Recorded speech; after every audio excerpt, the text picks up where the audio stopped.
The most spectacular 4th of July fireworks display in the galaxy happened long before American independence, but was the event recorded by 11th century Native Americans.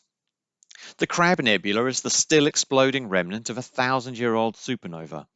It's one of the most photographed objects in the night sky across radio, infrared, visible, ultraviolet, X-ray, and gamma-ray spectra. It's not visible to the naked eye anymore, but when it first appeared, it was the third brightest object in the sky after the sun and the moon. The star that exploded was probably about 8 times the size of our sun. It exhausted its fuel and its core collapsed, compressing it into a neutron star, releasing a final burst of energy that briefly made it brighter than everything else in the galaxy combined.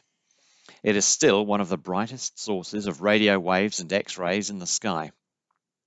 For a few weeks in 1054, it was so bright that it was visible even during the day. It would have been seen by almost everyone on Earth. How many people around the world recorded this event? The most definite record comes from the Song Shi, the history of the Chinese Song dynasty.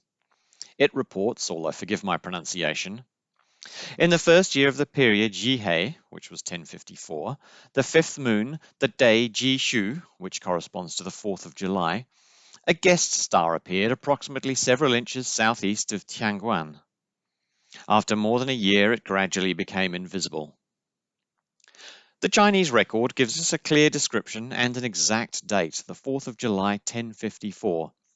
The Japanese Megatsuki, or Record of the Clear Moon, by poet Fujiwara no Teika, records the same event, adding that the guest star became visible at Chu hour, or between 1 and 3 a.m. An Arab text, Ibn Abi Usaybiya, or Lives of the Physicians, ties the appearance of the supernova to an outbreak of disease in the year 446 in the Muslim calendar, which corresponds to parts of 1054 and 1055. People in Europe would certainly have seen the supernova, but there are no documents we can be sure refer to it. There are a few hints, but the details are confused and nothing that can be clearly dated. They may have been too busy arguing about the exact details of how the Holy Trinity works, what kind of bread to use for communion, and whether priests need to be celibate. More controversial than the written records is the suggestion that Native Americans recorded the supernova in rock art. Astronomer William Miller of Mount Wilson and Palomar observatories suggested in 1955 that 2 examples of Puebloan petroglyphs found in Arizona might represent the supernova. A similar star and crescent motif has been found in several other sites in the American Southwest, most famously at Chaco Canyon in New Mexico. He admits at the start of his paper that this is a dubious undertaking, but carries on to explain his reasoning. When Miller wrote his paper, making astronomical calculations for the ancient sky was quite involved, but today astronomical software like Stellarium can do the work for you. Seen from Arizona on the morning of the 5th of July 1054, the supernova would have risen between 2 and 3 a.m. in very close conjunction with the crescent moon. It's easy to see the correspondence between what the sky looked like that morning and the paintings on the rocks. It's difficult to date the paintings without destroying them, but archaeological work, especially the dating of pottery, has shown that the area where the pictures were found was occupied in the 11th century.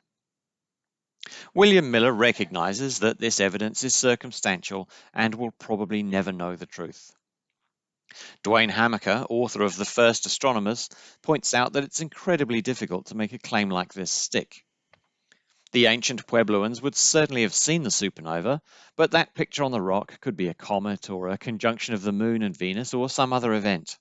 The star and crescent motif is common across the world. In Aboriginal Australian lore from the people of the Great Victorian Desert, there's a hint that may point to the supernova. A myth called the Orion story provides detailed astronomical knowledge about the area of the sky Western astronomy calls Orion and Taurus. In the story, a hunter, Nearuna, chases Ugarilia, 7 young women, across the sky. The sisters are protected by Kambukuta and her dingoes. Most of the characters of the story can be matched up to stars, but there's one character, Baba, the father dingo, who should be near the horns on Taurus but has no corresponding star. In the story, he appears and disappears. Hammaker speculates that Baba may be the supernova of 1054, but again stresses that this is very difficult to confirm. People all over the world saw the supernova of 1054. Chinese, Japanese, and Arab astronomers recorded the event clearly. Whether Native Americans and Aboriginal Australians recorded the event in rock art and oral tradition is not known, but they certainly would have seen the cataclysmic destruction of a star that lit up on the 4th of July 1054 and briefly shone with the light of a billion suns.